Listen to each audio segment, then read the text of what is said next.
Hello children, how are you? I hope you all are doing well and taking a lot of interest in learning SST, because in SST we come to know about things around us, how they are, okay? We also come to know about how our past was, and we also know how our government runs, okay? And how things are being changing with modern technology coming into place and lot of development that is happening. All right, so children, now we are going to talk about the land of deserts. So we know that there are different physical features of Earth, okay, which include mountains, they include plateaus, they include plains, they include deserts, okay, they include the seas, oceans. So children, there is a large area of land which is covered with desert. So what do you see in a desert area? You see a lot of land.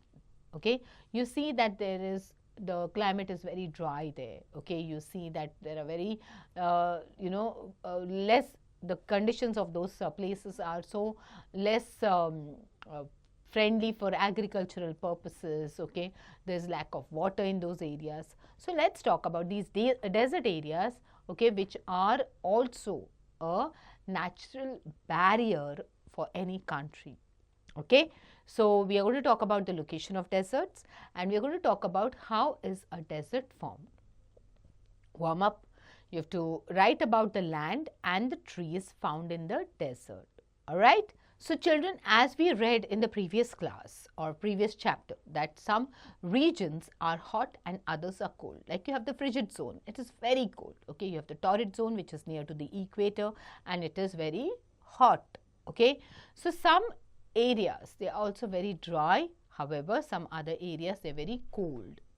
Okay, so on the basis of rainfall and the temperature, okay, we can divide the world into various climatic regions. Okay, so basis of rainfall, the temperature which is there, we can divide our earth, okay, into different climatic regions.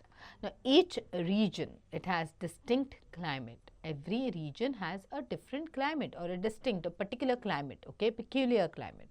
So in this chapter, we will know about the equatorial region that is situated along the equator on both sides. Okay, so there is one area, okay, there is this area which is near to the equator. Okay, so we are going to talk about that region. Now this region includes the Amazon basin in South America, the Congo basin in Africa, and Malaysia and Indonesia in Asia. Okay, so let's look at the location first of the desert. Okay, where do you find deserts? So desert, it is a vast stretch of arid land of sand with scarce rainfall, vegetation and human habitation. So it is like a dry region, okay, which does not have a lot of rainfall, does not have a lot of vegetation, and it does not have a lot of human beings living. Because for human beings, for their survival, they require what, children?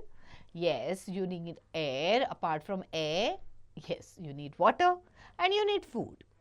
Okay, but because it is very scarce over here in these areas, it is not possible for any human beings to live in that area for a longer period of time. Okay, they can pass by or they can live for some time and then move on. Okay, so 15 degrees to 30 degrees north of equator and 15 degrees to 30 degrees south of equator.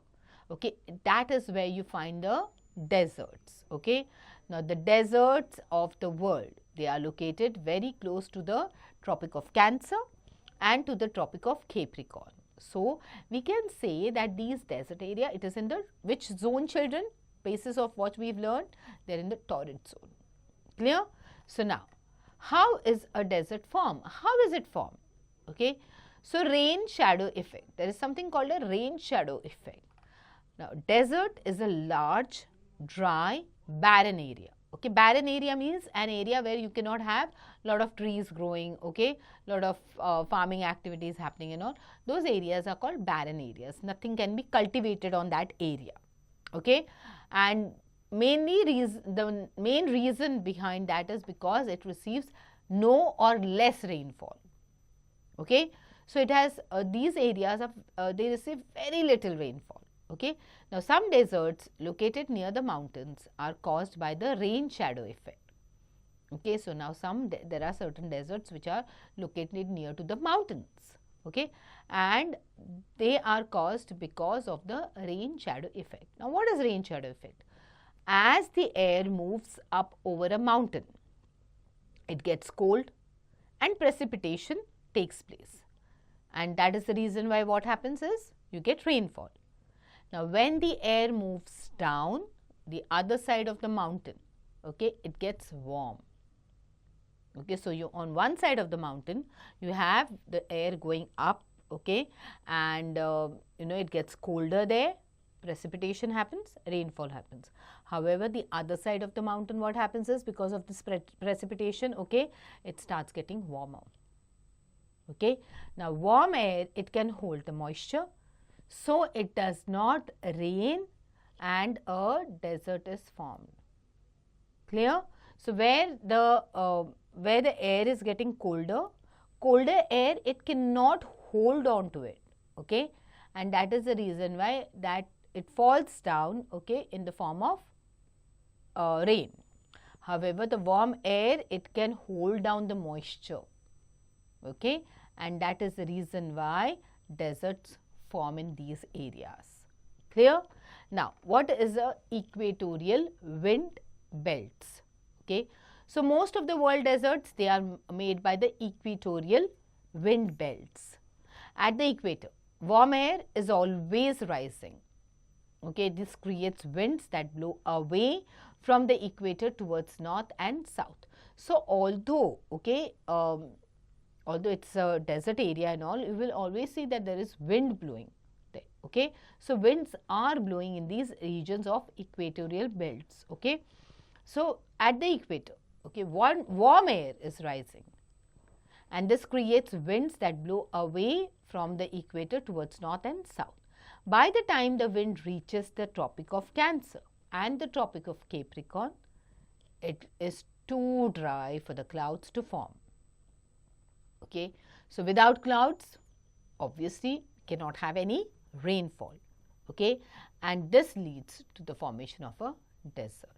So, although the winds are blowing, but it takes a longer time for them to reach the Tropic of Cancer or the Tropic of Capricorn, and then it starts getting drier, and once it gets drier, that's when the deserts start forming. Okay. Then you have cold currents. The southwestern coast of Africa and South America, they experience cold currents which are coming from the ocean floor. Now, these currents, okay, they cool the air that passes over them, and then when the air gets cooler, yes, the rainfall happens. Okay, it causes the rain, okay, and okay, it causes rain before it reaches the land. So, now these currents which are there, okay, the air currents which are there, they cool the air that passes over them. Okay, it causes to rain, okay, and this rain happens before this air reaches the land. Okay. Now, the Namib and the Atacama desert, they have formed because of these cold currents. Okay. A desert can be a cold desert or a hot desert. Okay. So, not necessarily the desert has to be a hot desert, it can also happen because of the cold currents. Clear? So, some of the cold deserts are, you have Gobi Desert which is in China, then you have the Great Basin Desert in South Africa, you have the Atacama Desert which is in Peru and Chile, and you have Namib Desert in South Africa. Okay? So, which are the hot deserts now? Okay, Thar Desert in India, you have the Sahara Desert which is in South Africa, Kalahari Desert which is in West Africa, and you have the Great Sandy Desert which is in Australia. Okay. So, fact file, Antarctic and the Arctic regions, they are also known as the polar deserts. Okay. So, yes, these are also polar deserts, that means it is a colder desert. Clear? Now, climate. How is the climate in desert area? The deserts are, they have very little or they do not have any rainfall at all, okay, throughout the year. full year around. They do not have any rainfall, or they have very little rainfall, which can be around 20 centimeter rainfall and not beyond that, okay, on an average. Now, the temperature, it can reach up to 55 degrees Celsius during the day. Since there is no cloud cover, the temperature drops to as low as 0 degrees Celsius at night. So, the way it rises during the day to 55 degrees, okay, it can cool down, okay, and reach 0 degrees. So, hence the days are extremely hot, whereas the nights are extremely cold. Okay, that's how the climate over here is extreme. Then you have vegetation. Let's talk about vegetation. It is very scanty, very little, okay. You have the plants which are like scrub-like, okay, with stunted growth, and they grow far away from each other. So, when we talk about these plants which are in desert, what comes to your mind first? Yes, cactus, okay. Now, that is because cactus can survive, because cactus is what? It is, it's a plant which stores water in its stem, okay, and that is the reason why it can survive in the hot desert as well, okay. So, leaves of some plants, they are modified into spines, okay. Now, the leaves which are there of these cactus plants and all, they are changing into spines. Now, the spines, okay, they prevent loss of water. And the leaves of palms, okay, they have a waxy coating that also prevents the loss of water. So, the roots of some plants may grow 80 meter long into the soil in search of water. That means they can go deep down into the soil to look out for water, okay. Now, the stem is thick and it is also fleshy and it stores water, okay. Plants that grow in the desert, they are cactus, baobab and acacia. Alright, so these are certain plants that can survive in the desert area, okay, because of the way they are, wherein they can store water in the leaves, or they get water through the roots, or they get water in their stems, okay. Then wildlife. Do you think that there is wildlife in the desert areas? Yes, of course, there are certain animals that can survive in this desert condition as well, okay. So, desert animals, they show certain adaptation to survive in desert, okay, like we all know, okay, and we've been learning it right from our childhood, that camel is the ship of the desert, okay. So, a camel, it can survive without food, okay, and without water for days together. So, what they can do is, okay, what they do is rather, they can drink up to 120 liters of water, okay, at a time, and it has long legs that keeps its body away from the heat radiated by sand, okay. So, because of the long legs, okay, the body does not get heat up from the sand, okay. It has flat hooves, that means the feet, okay, of the camels, okay, they have flat hooves. Now, because of these hooves, it becomes easier for them to walk on the sand. Their feet does not get sinked inside the desert, okay. So, when they are walking, so in case, suppose if you ever been to a beach, okay, children. So, if you go to the beach and if you walk onto the land area, okay, on the dry side of the beach where there is sand, okay, you will see that your legs, you know, they sink inside, okay, and then you have to lift them up and then, you know, take the next step. So, that is because, okay, we do not have hooves like the way the camels have. The camels can easily walk in the desert without sinking inside. Alright, so it has flat hooves that makes walking on loose sand easier. They have double eyelids, okay, we have eyelids, but they have double eyelids, okay. Now, these eyelids, they prevent the sand, okay, from blowing inside the eyes, okay. Like you all said, that like the way I said earlier also, that in the sand area there is a lot of wind blowing at all times, okay. So, when the wind blows, the sand also starts, you know, blowing into the air.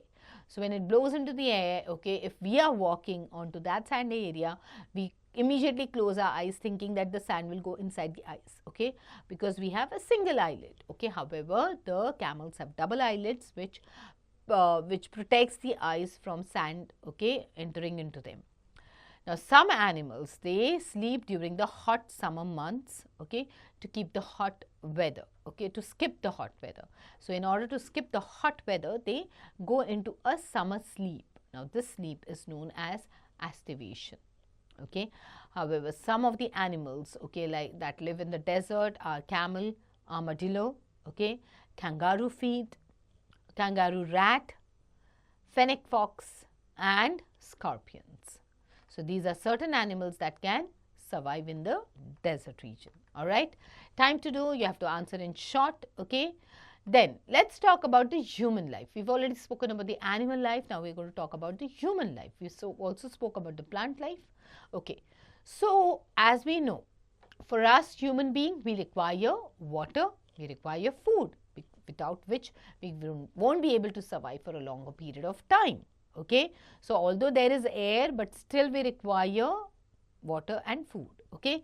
So, the desert is inhabited by the nomads. Now, who are these nomads? Nomads are the people who move from one place to another. Okay. They search, they are moving in search of food, okay, and water. Now, nomads usually, they settle down in the areas which are around an oasis. Now, what is oasis? It is like a fresh water body which is in the desert. Okay. So, some of the nomads, they are known as Bedouins in Saudi Arabia. Okay. You have certain Bedouins who are from Libya, Jordan, Syria and Egypt. You have Tuaregs in the Sahara Desert. You have Fellahians in the Nile Valley, etc. So, if you see that, you have a lot of people who do move around in the desert area also. Okay.